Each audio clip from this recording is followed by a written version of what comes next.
Hello everyone, welcome to our channel Brighter World. This is Akanksha Singh. This is your maths class now. So, in last video we discussed chapter 5 Introduction of Euclid Geometry, definitions of Euclid, postulates and axioms. Today we will complete the second part of that video, that chapter, that is chapter 5 of class 9th. Exercise we will do and some example we will discuss here. So let's start. That is chapter 5 Introduction of Euclid Geometry. Now here example first we are discussing here. What is example first? That is, if A, B and C are 3 point on line. एक line पे अगर 3 point हैं A, B and C, okay, and B lies between A and C, और B कहाँ लाई कर रहा है? A और C के बीच में. Then you have to prove that AB, आपको प्रूव करना है कि AB प्लस BC इन दोनों का एडिशन मिला के AC बनता है. ओके, इन दोनों का एडिशन मिला के AC बनता है. ये तो हमें दिख रहा है बनता है, but according to the axioms we will talk about it. In the given figure AC consider, हमने क्या देखा गिवन फिगर में? दैट जो AC है, AC के ऊपर अगर हम AC को 2 पार्ट्स में डिवाइड कर दिया, AC के ऊपर हम 2 टुकड़े रख दें, एक तो AB और एक BC. ठीक है, AC कंसाइड, AC किसके ऊपर है? AB प्लस BC के ऊपर है. Also Euclid axiom 4, Euclid axiom कंसाइड वाला क्या कहता है? The things which कंसाइड with one another. अगर एक चीज़ दूसरी चीज़ के ऊपर कंसाइड है तो वो आपस में क्या होती हैं? इक्वल होती हैं. यहाँ हमें दिख रहा है कि कंप्लीट AC के ऊपर 2 पार्ट रखे हुए हैं, या AC 2 चीज़ों के ऊपर रखी हुई है, AB प्लस BC. ओके, तो ये एक दूसरे की कंसाइड है. तो कंसाइड का मीनिंग क्या होता है? कंसाइड मीनिंग वो सेम साइज़ की होंगी. सेम साइज़ की मतलब वो इक्वल होंगी आपस में. तो अगर इक्वल हो जाएंगी तो ये कंडीशन आपस में भी इक्वल हो जाएगी. Note this the solution. It has been assume that there is a unique line passing through a point. हमारा ये प्रूव हो गया एक्सियोम 4 का यूज़ करके. ओके, कंसाइड वाला. Now next one, question number 2 is, this is very important. It comes many times in the exams. Okay, prove that an equilateral triangle can be constructed on any given line segment. Prove करना है कि अगर कोई आपको एक line दे दी तो उसके through आप इक्विलेटरल ट्राइंगल क्या कर सकते हैं? कंस्ट्रक्ट कर सकते हैं. What is equilateral triangle? All sides are equal. So first of all आप क्या करेंगे? इक्विलेटरल ट्राइंगल बनाने के लिए एक कंपास लेंगे. कंपास के अंदर यह कंपास की टिप इस पॉइंट पर रखेंगे और पेंसिल इस पॉइंट पर, और ये रेडियस कंपास में मेज़र कर लेंगे. एंड देन कंपास की टिप इसी पॉइंट पर रहेगी और आपका जो पेंसिल की टिप होगी उसका एक आर्क ऐसे लगाएंगे. देन अब सेंटर चेंज कर लीजिए. कंपास की टिप यहीं पर रहेगी और रेडियस उसमें यही वाला रहेगी, और try to cut this arc. इस आर्क को कट करने की कोशिश करेंगे. This arc intersect at any point and we will join them.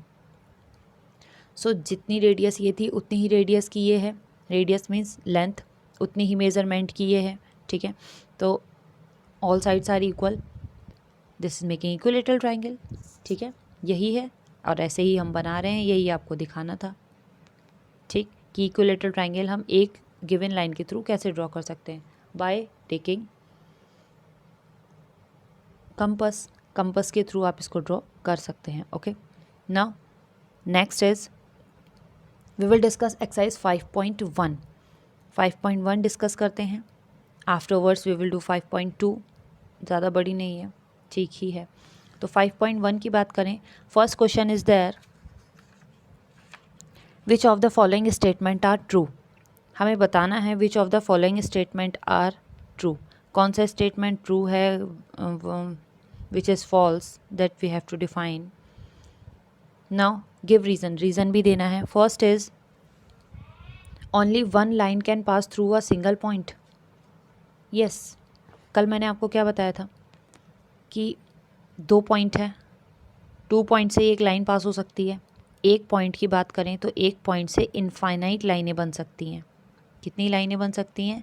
Infinite lines. ये हमने कुछ पोस्टुलेट पढ़े थे क्योंकि ये ज्योमेट्री से रिलेटेड है। तो only one line can pass through a single point. एक पॉइंट से एक ही लाइन पास हो सकती है। So this is false. No, one point from one point infinite number of lines can pass. Okay, तो फर्स्ट वाला आपका फॉल्स है। Second, there are second one is there are an infinite number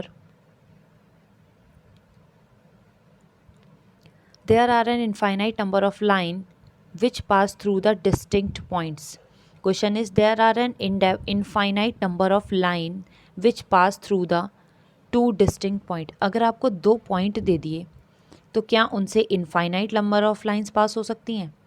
नहीं, एक पॉइंट से बहुत सारी लाइनें पास हो सकती हैं, बट 2 पॉइंट से केवल 1 लाइन पास हो सकती है। तो ये सेकंड वाला भी फॉल्स है, क्योंकि एक पॉइंट से केवल एक पॉइंट से तो बहुत सारी लाइनें पास हो सकती हैं, बट एक्सियोम 5.1 क्या कहता है कि 2 पॉइंट से केवल एक ही लाइन पास हो सकती है, और ये बहुत सारी पास करवा रहे हैं। तो ये सेकंड वाला भी रॉन्ग है। Clear? Third one, if 2 circle are equal then their radii are equal. Obvious, 2 circle equal ही तब होंगे जब उनकी रेडियस इक्वल होगी। ठीक है, एक होता है तो रेडियस, 2 होते हैं तो रेडियाई। और 2 सर्कल आपस में कब कॉन्ग्रुएंस होते हैं या इक्वल होते हैं? जब उनकी रेडियस इक्वल हो। भाई एक सर्कल 3 सेंटीमीटर रेडियस का है, दूसरा 4 सेंटीमीटर रेडियस का है, तो ये क्या इक्वल है? नहीं।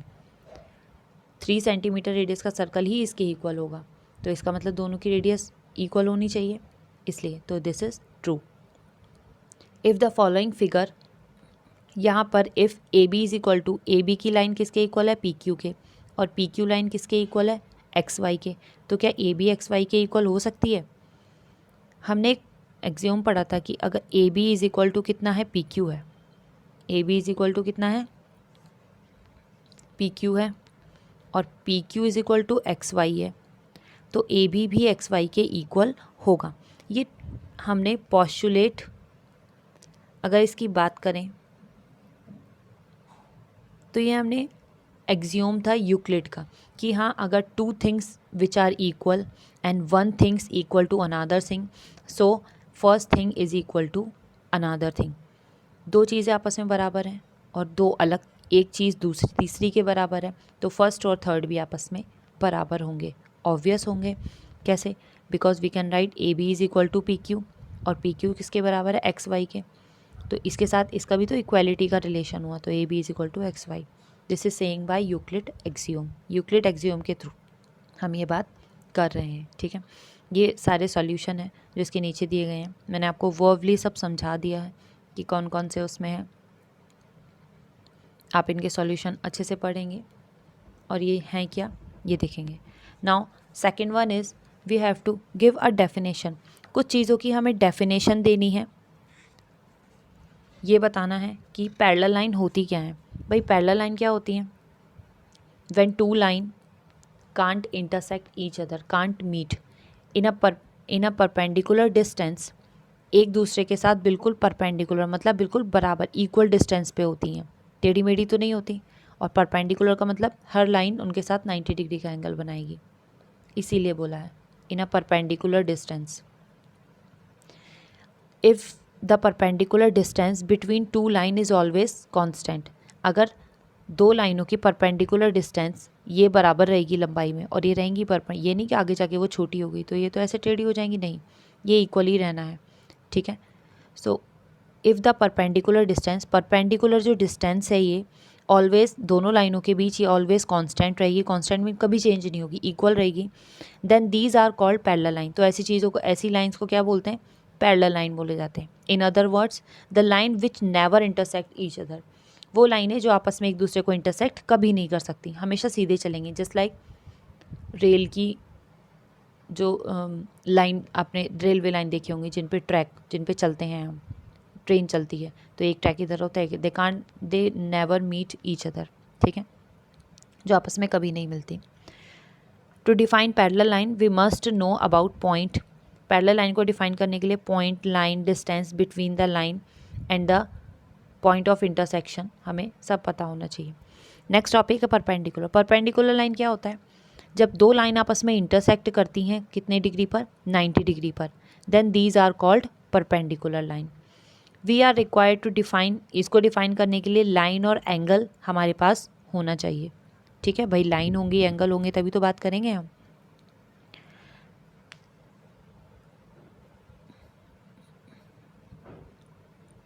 नेक्स्ट आता है आपका लाइन सेगमेंट। लाइन सेगमेंट क्या होता है? एक बड़ी सी लाइन का एक टुकड़ा। A straight line draw from any point two another point. एक स्ट्रेट लाइन जो एक पॉइंट से दूसरे पॉइंट तक ड्रॉ की जाती है उसे क्या बोलते हैं हम?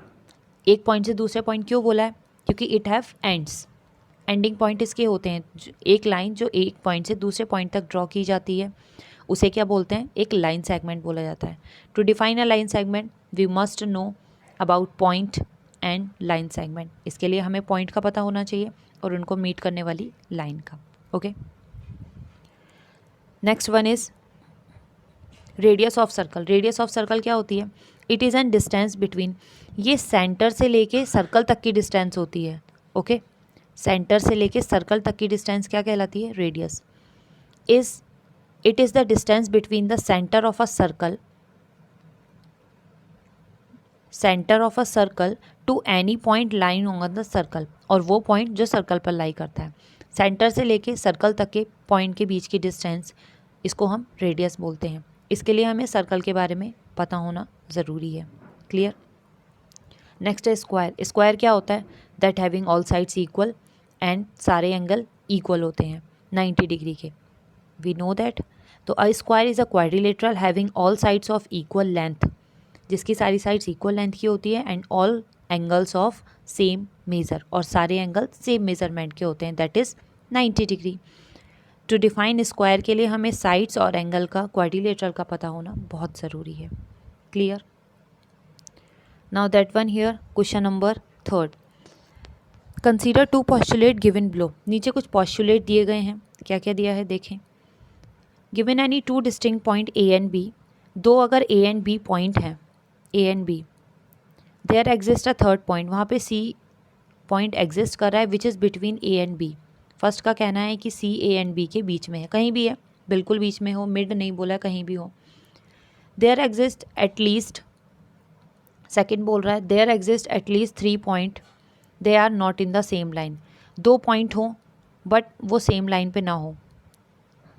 3 पॉइंट, भाई ए यहाँ हो, बी यहाँ हो और सी यहाँ हो, अलग अलग हो, सेम लाइन पे ना हो, अलग अलग लाइन पे हो। ये हमने अलग लाइन पे दी थी, ये अलग।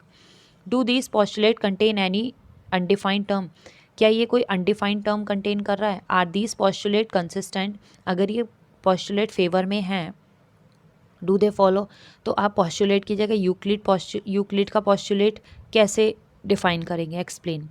There are various undefined terms in the given postulate, जो पॉस्टुलेट दिए हैं उनमें अलग अलग टर्म्स हैं। The given postulate are consistent, जो हमें पॉस्टुलेट दिया गया है वो कंसिस्टेंट है, मतलब स्मूथ है, because they refer to 2 different situation, इसने 2 अलग अलग सिचुएशन बता दी। Also it is impossible to deduce any statement, तो किसी भी स्टेटमेंट को हटाना बहुत इम्पॉसिबल हो जाएगा। That contradict any well known axiom or postulate, भाई दोनों पॉस्टुलेट अपनी अपनी जगह ठीक है। एक लाइन है, सी आपने बीच में ले लिया, 3 पॉइंट है, वो तीनों एक लाइन में नहीं है, तो भाई एक पॉइंट के बारे में बता रहा है, एक पॉइंट और उसके ऊपर इंडिकेट लाइन के बारे में बता रहा है, तो दोनों चीज़ अलग अलग हैं। कोई भी पॉस्टुलेट गलत नहीं हो सकता।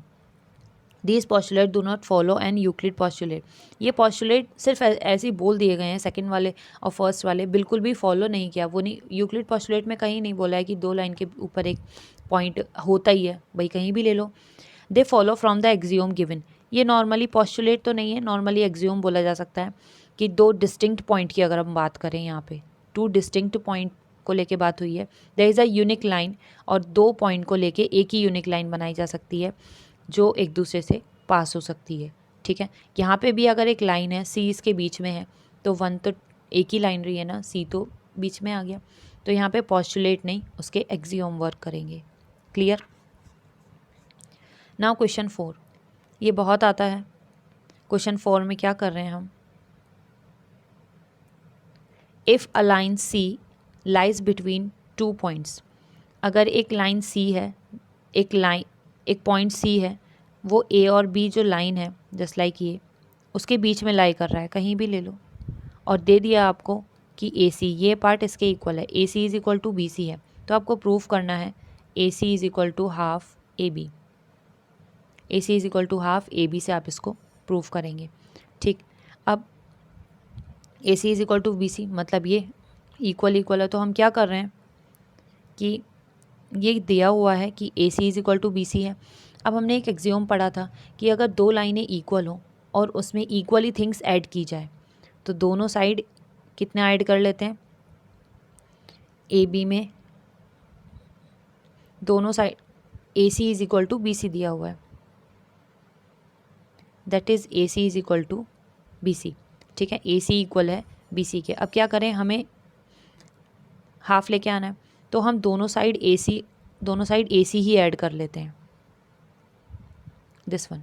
ठीक है, दोनों साइड ए सी ऐड कर लिया, मतलब अगर दो इक्वल चीज़ हों, ये एक्सियोम यूक्लिड का एक्सियोम के ऊपर बात कर रहे हैं, if two things are equal और उसमें इक्वली थिंग्स ऐड की जाए तो वो एडिशन के बाद भी इक्वल रहती हैं। तो कितने ए सी हो गए, 2 ए सी हो गए, और इज इक्वल टू कितने हो गए, बी सी और ए सी मिल क्या बनते हैं, यहाँ पे कंसाइड लग जाएगा कि बी सी और A C mill total A B line बनाएंगे, भाई बी सी और A C mill total A B line. अब 2 इधर मल्टीप्लाई में उधर जाके डिवाइड हो जाएगा, तो 1/2 ए बी आ गया। मतलब पहले 2 इक्वल थिंग्स, दो इक्वल चीज़ों में इक्वली चीज़ ऐड की जाए तो वो बाद में भी इक्वल रहती हैं, ये वाला हमने एक्सियोम यूज़ किया। और नेक्स्ट में बी सी प्लस ए सी में हमने कंसाइड वाला यूज़ किया कि दो लाइनें एडिशन में हैं तो वो उनकी कंप्लीट लाइन पर कंसाइड करेंगी, that we can say that A C is equal to half A B. Okay, जैसा कि अभी आपको दिखाया करके।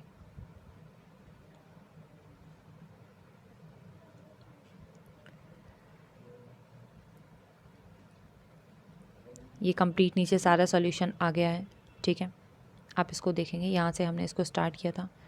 जब भी आपको कोई पेपर देखना हो तो आप पॉज कर सकते हैं, वीडियो को पॉज कर करके देखेंगे, क्योंकि सारा पेपर ही शो किया जाता है। ओके,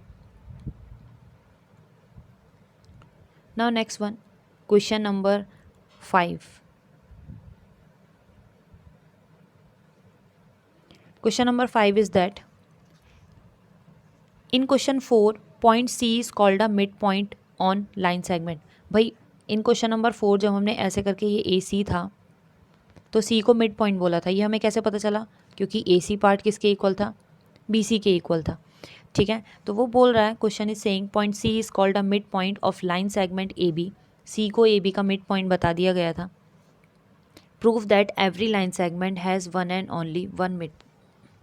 ये प्रूफ कीजिए कि एक लाइन सेगमेंट का एक ही मिड पॉइंट होता है। भाई ये तो बात ठीक है, एक लाइन सेगमेंट का एक ही मिड पॉइंट हो सकता है, दूसरा मैं कहीं बना दूँ तो वो मिड नहीं रह जाएगा, या लाइन को आगे बढ़ा दूँ तो वो बात अलग है।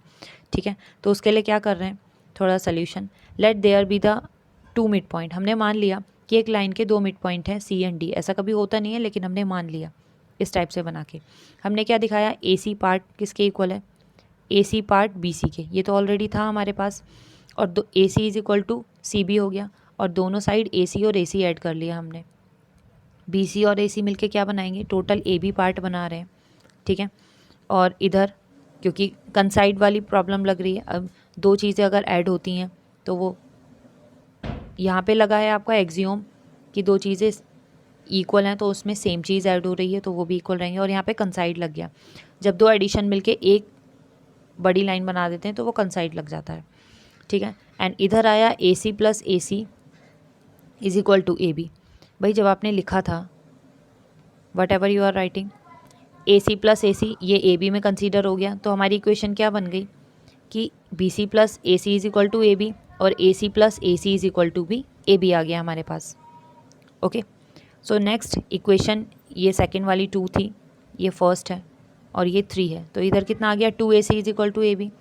अब ए सी की जगह इन्होंने क्या रख दिया, ए सी की जगह इन्होंने ए डी रख दिया। By taking D as the, अगर हम डी को मिड पॉइंट ले लें तो सी की जगह डी आ जाएगा, तो ए डी आ जाएगा। It can be prove that 2 A D is equal to A B.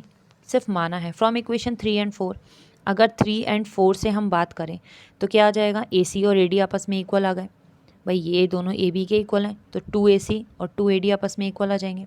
तो AC is equal to AD, AD equal आ गए। अब यहाँ पे 2 कैसे हटाए, यहाँ पे 2 इसलिए हटाए कि दो चीज़ अगर इक्वल हैं उनका डबल, तो डबल के बाद अगर उनका हाफ कर दें, 2 को हटाने के लिए हाफ करेंगे 2 से डिवाइड, तो उनका हाफ भी इक्वल ही रहता है। तो यही है दो same thing. This is possible only when C and D are representing a single point. ये क्लियर है भाई, यहाँ पे हमने C को हटाया तो D को दिखाया, D नहीं था तो C को दिखाया, दोनों को साथ नहीं दिखा पाए। तो इसका मतलब ये क्लियर है कि एक लाइन का एक ही मिड पॉइंट हो सकता है, या तो C रखिए या D रखिए। C को हटा के D को हटा के C, ये आप कर सकते हैं, बट दोनों साथ में नहीं आ सकते। तो दिस इज़ प्रूफ दैट कि एक लाइन का एक ही मिड पॉइंट हो सकता है। Clear. Now question third is 6। Question number 6 is if AC is equal to BD। अगर AC is equal to BD दिया है तो प्रूफ करना है AB is equal to CD है। भाई AC is equal to BD। अब आप जब AC और BD को आपस में देखेंगे तो जब हम AC साथ में ले रहे हैं तो AC is equal to BD दिया है। अब AC को थोड़ा तो, BD किससे मिलकर बना हुआ है, AC किससे मिलकर बना हुआ है, AC में दो लाइनें आ रही हैं AB और BC। BD में कितनी लाइनें आ रही हैं, BC प्लस CD। अब आप देखें कि दोनों साइड BC ऐड है, मतलब दोनों साइड इक्वल हैं, और एक इक्वल चीज़ को अगर हम माइनस कर दें, यहाँ से BC और यहाँ से BC हटा दें, दोनों साइड इक्वल है और दोनों तरफ से इक्वली चीज़ अगर हटा दें तो बाकी क्या बच गया, AB is equal to CA लिख लीजिए या AC लिख लीजिए, CD लिख लीजिए, AB is equal to CD बच गया। देख यही तो हमें प्रूफ करना था, AB is equal to CD।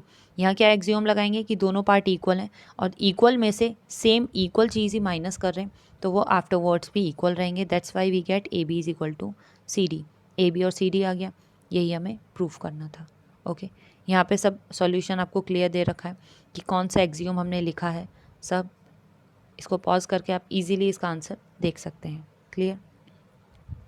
Now question 7 is why is axiom 5 in the list of Euclid axiom. भाई यूक्लिड एक्सियोम में एक्सियोम 5 आपका क्या दे रखा है, the whole is greater than the part, कि जो होल है जो बड़ा है वो अपने पार्ट से हमेशा ग्रेटर ही होता है, ये दिया हुआ है आपको। तो कंसीडर, इसको हम यूनिवर्सल ट्रूथ मानते हैं। Note that the equation is not about the fifth postulate, ये फिफ्थ पॉस्टुलेट से रिलेटेड नहीं है। तो क्या बोला है, axiom 5 state that whole is greater than the part, this axiom is known as, इसको यूनिवर्सल ट्रूथ माना है। It holds true in any field, ये हमेशा सही है किसी भी फील्ड में, not just in the field of mathematics, mathematics के नहीं हर किसी के फील्ड में सही है। लेट अस टेक 2 केसेस, अगर हम 2 केसेस ले लें, one in the field of mathematics and other than that, और दूसरा अलग ले लेते हैं। जैसे let T represent a whole quantity, T complete है और ABC उसके पार्ट हैं, विल बी, तो T हमेशा ग्रेटर होगा A से भी, B से भी और C से भी। दूसरा केस अगर हम ले लें, let us consider a continent, एक एशिया ले लेते हैं, एक एशिया ले लिया। भाई अगर इंडिया ले लें तो इंडिया के साथ अगर दिल्ली ले लें, दिल्ली एक छोटा सा पार्ट है, तो क्या दिल्ली बड़ा हो जाएगा इंडिया से, नहीं, इंडिया पूरा होल है, तो इंडिया हमेशा बड़ा रहेगा दिल्ली से, चाहे दिल्ली या यूपी कितने भी बड़े हो जाएं। ठीक है, तो इस कंडीशन से हम कह सकते हैं ये यूनिवर्सल ट्रूथ है कि एक होल चीज़ अपने पार्ट से हमेशा बड़ी होती है। ओके इस चीज़ को यहीं तक डिस्कस करेंगे, बाकी नेक्स्ट 2 क्वेश्चन है वो ज़्यादा नहीं है, वो नेक्स्ट वीडियो में डिस्कस करेंगे ना। Till then take care, bye bye. इसको अच्छे से देखें, पॉज कर करके देखें, तभी आपको क्लियर होगा। ओके।